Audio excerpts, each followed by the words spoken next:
I want you to remember this day as the day that you raised your fist over your head and shouted, "I will not surrender."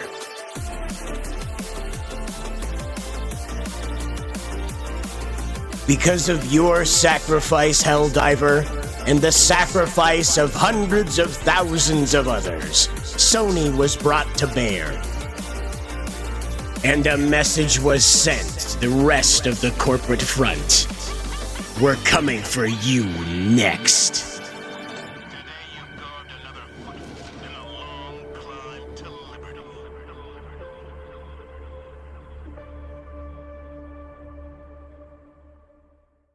Salute to you, Helldiver. Because of your hard-earned victory, the scales of democracy tilt toward freedom. That's right. As of 12 a.m., May 6th, that's the day of this recording. So this is the uh-oh time of day in corporate land. And PlayStation, the official account, you can see here with the golden check as opposed to the blue one, that means you're extra special instead of just special. Yeah.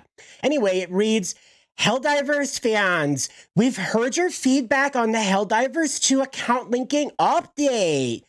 The May 6 update, which would have required Steam and PlayStation Network account linking for new players and for current players beginning on May 30th, will not be moving forward. We're still learning what is best for PC players, and your feedback has been invaluable. Thanks again for your continued support of Helldivers 2, and we'll keep you updated on future plans. That's what I think the community manager for the PlayStation account sounds like. I mean, you know, it's not like we're getting anything from the Helldivers community managers or PR department. So, oh well.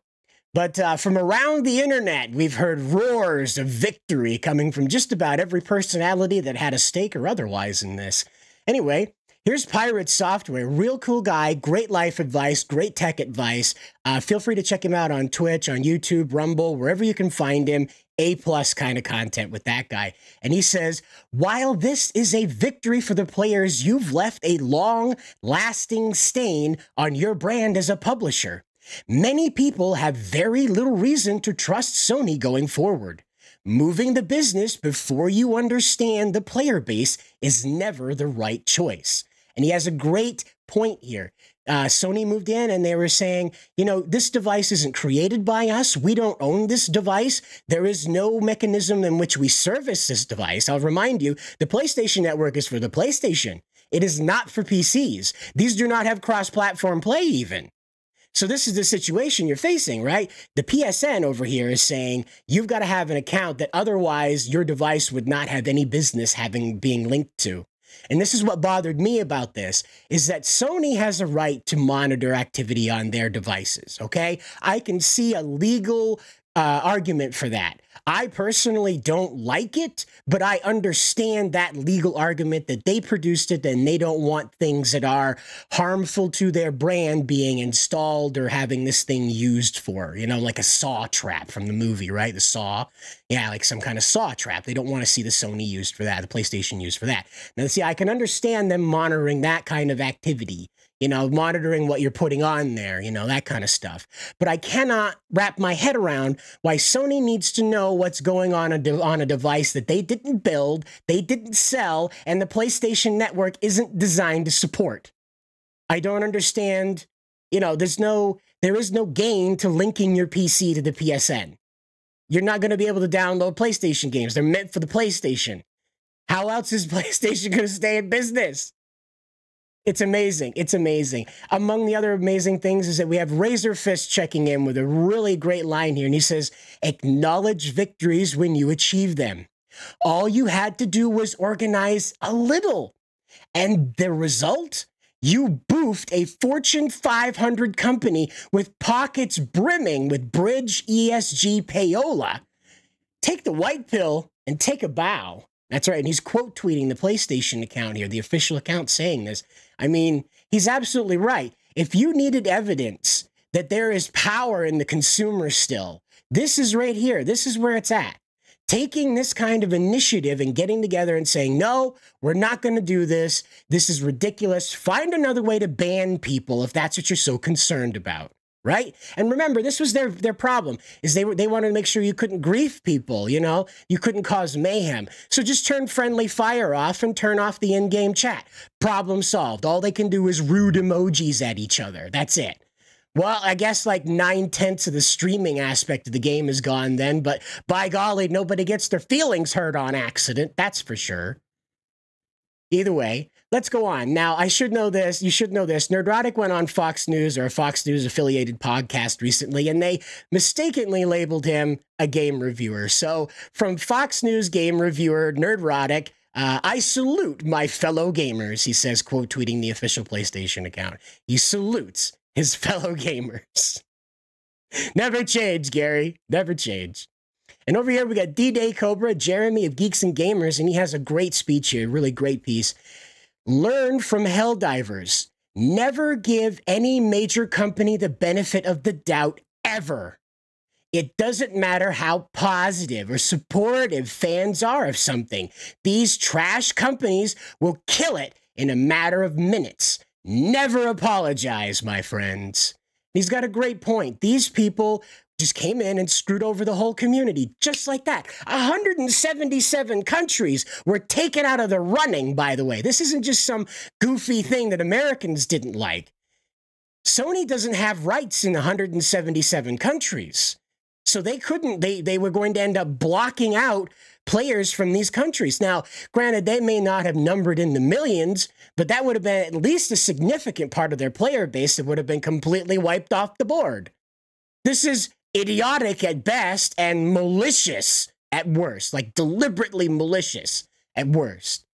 You know, and so thankfully we got heavy hitters like Cabrutus coming in here, and he says, he's quoting some people that are running around saying stupid stuff, and he says, quote, Gamergate 2 is smaller and sadder. And Cabrutus says, is it though?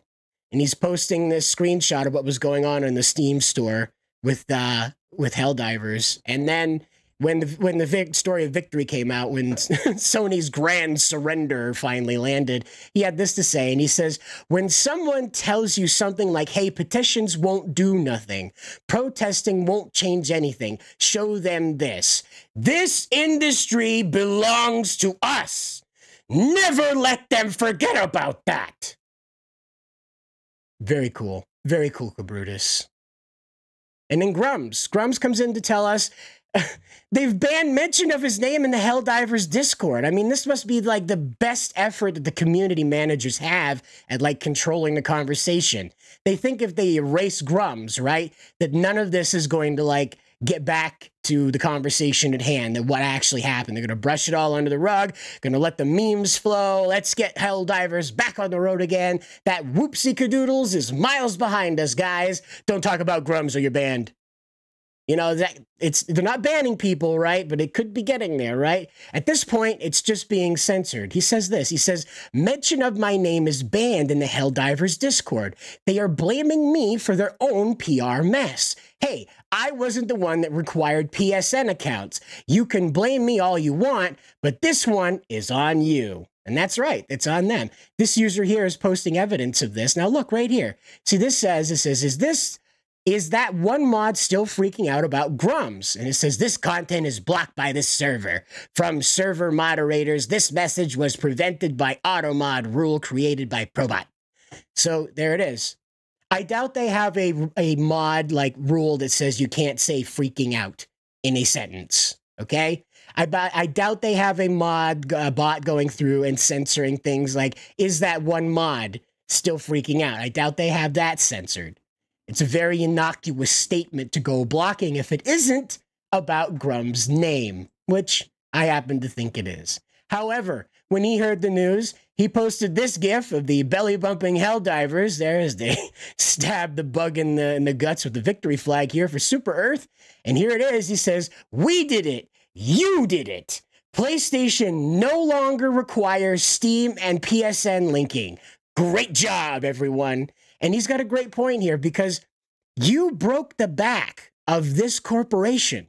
Up until now, Sony's been running roughshod over these games. We've been talking about Stellar Blade and the litany of other games that have been curiously, if not like stupidly censored by Sony America.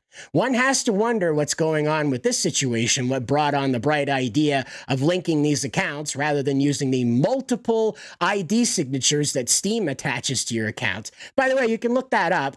It isn't some just, oh, anybody can do anything on Steam and there's no way to track them.